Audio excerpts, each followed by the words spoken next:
I never imagined my life would unfold this way. As a middle-aged black woman with 5 children, I genuinely thought my days of romance were long behind me.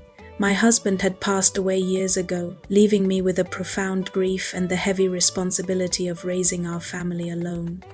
So I poured every ounce of my being into my cosmetic business, building it from the ground up, one lipstick, one foundation at a time, until it became a recognized success. It was my baby, my legacy. Yet, despite all the professional achievements, the nights were deafeningly quiet. Loneliness often crept in like an unwelcome shadow, a constant reminder of what was missing.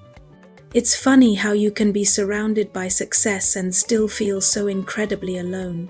Then, one sunny afternoon, while I was out with my friends, just trying to feel normal and have a good time, I met him. His name was Andrew, a mixed-race black guy, and he was captivating. He was in his late 20s, brimming with a kind of charm and infectious energy that I hadn't been around in years.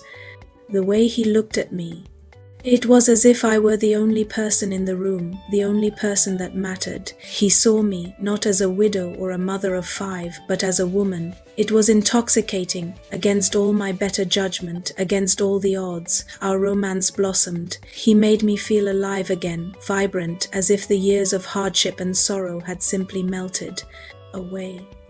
We even had children together, and for a beautiful, fleeting time, I truly believed I had been given a second chance at a fairy tale love.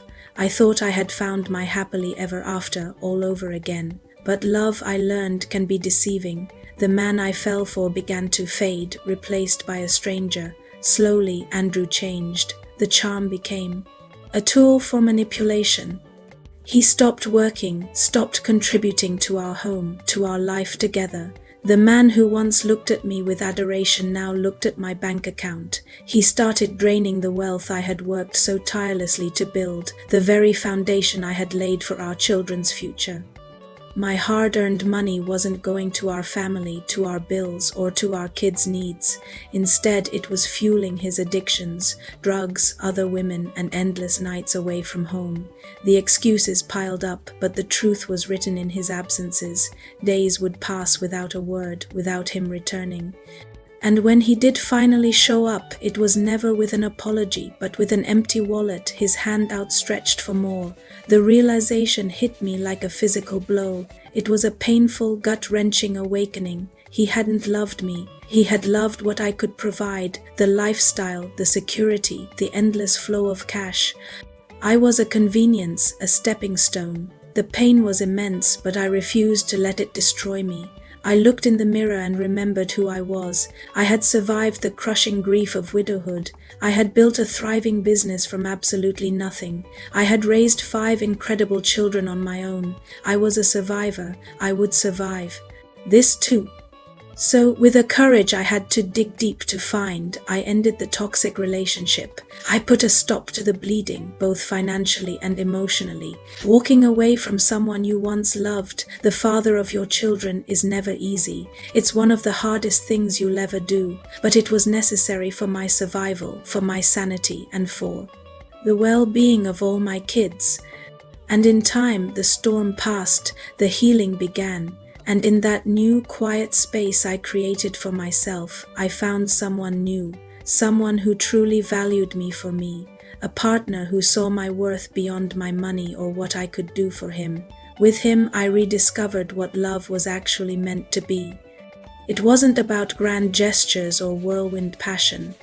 It was about respect, genuine companionship, and mutual care. It was about building something together, not one person taking from the other. As for Andrew, I hear he has already found another victim, a fashion designer, older than him, caught in the same deceptive web I once was. My heart truly aches for her because I know the pain she's in for. But I also know that each woman must find her own strength on her own timeline. My story isn't one of defeat, it's a story of resilience, of picking yourself up when you've been knocked down harder than you thought possible. It's a reminder that no matter how charming, how handsome, or how youthful someone may seem, true love is proven in consistent actions, not empty words. And to all the women out there, no matter your age, no matter your past, please never ever forget your worth. You are valuable, you are strong, and you deserve all of that honors you. Thanks for listening.